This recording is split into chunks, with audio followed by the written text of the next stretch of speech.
Good evening, everyone. Thank you, Jennifer. Your Excellency, Mr. Speaker, Mr. Hamlin, former Premier Devine, legislative colleagues, ladies and gentlemen, FSIN Vice Chief Heather Bear, and the chiefs that have joined us today, as well as civic leaders, welcome to your legislative precinct. Welcome to your legislative building. I just have a few words to share. I recognize that I'm the only one between the unveiling of the dome and all of you, and I want to be mindful and respectful of that. I do have a desire to offer some historical context to the evening, but before I do that, I want to thank, on behalf of a grateful province, on behalf of the people of Saskatchewan, each and every professional, each and every artisan, each and every one in management that worked on this restoration that brought us to the point where we're at this evening. I want to thank the officials in the Ministry of Central Services. And I especially want to thank our building manager for this building now for a number of decades.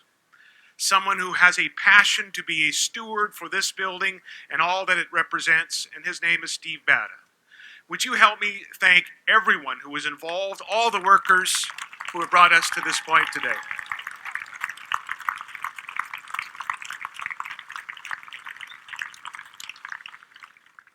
Ladies and gentlemen, what a statement they made just over a century ago when they built this building in the first place.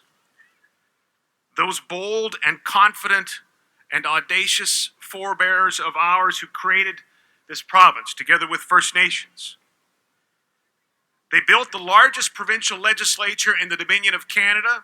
It is still the largest legislative building in all of Canada at about 200,000 square feet.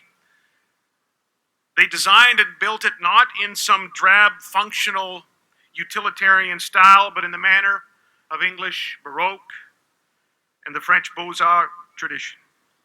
And they built it on an empty field south of a small town in a province that was only 7 years old. There's some prairie gumption. The day it opened, the leader post opined that our legislature was one of the finest and most imposing buildings on the American continent. I think we can say the same on this day. What was the message that they conveyed back then? What were they telling the world? Without a doubt, their message was clear. Their message was, this is Saskatchewan, full of promise. This is Saskatchewan, a place of optimism and hope and of high expectations.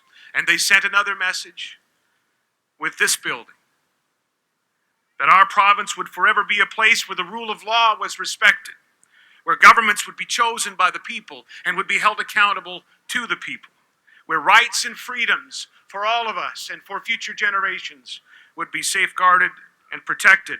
That was the clarion call of that generation. And no one in this province, ladies and gentlemen, sounded that call with greater strength than our first Premier, Walter Scott.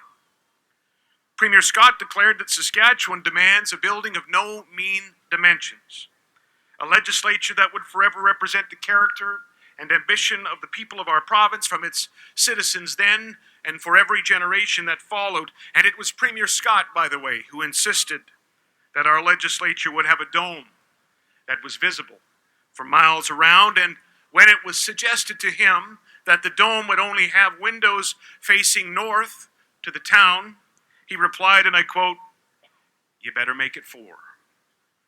Because he could see the unseen. He could see the thriving city that would grow up around that dome, south and east and west, and he could see a province that would grow much as the capital did.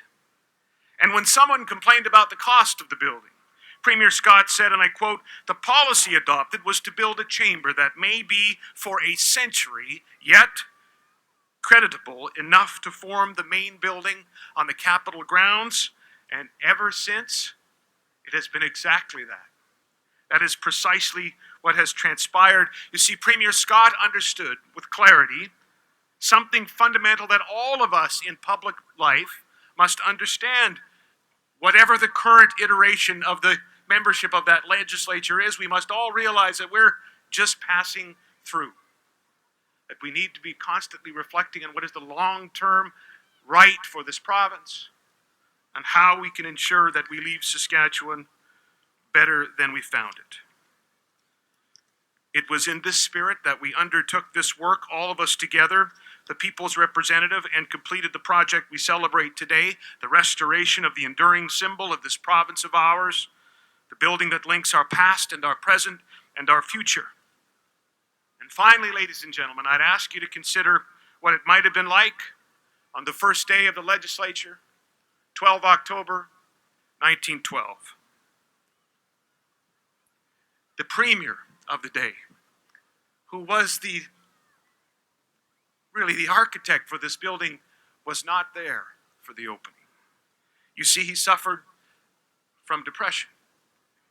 He fought all of his life for his mental health, and he was absent of work for long periods, recognizing that that would also be in the public service for the people that he served, and illness forced him away from the legislature on its very opening. If only he could have been there on that glorious day in October 1912 to witness the opening of the grandest seat of government on the continent, with a dome that shone brightly as the future of the province that he loved. Tonight we build on the legacy of our first Premier, Walter Scott. Tonight, the dome shines again in a province where the future shines as brightly as it did a century ago, as brightly as it ever has.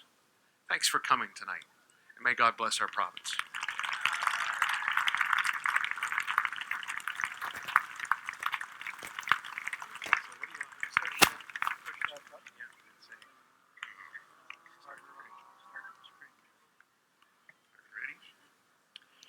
Start the crane, Jesse.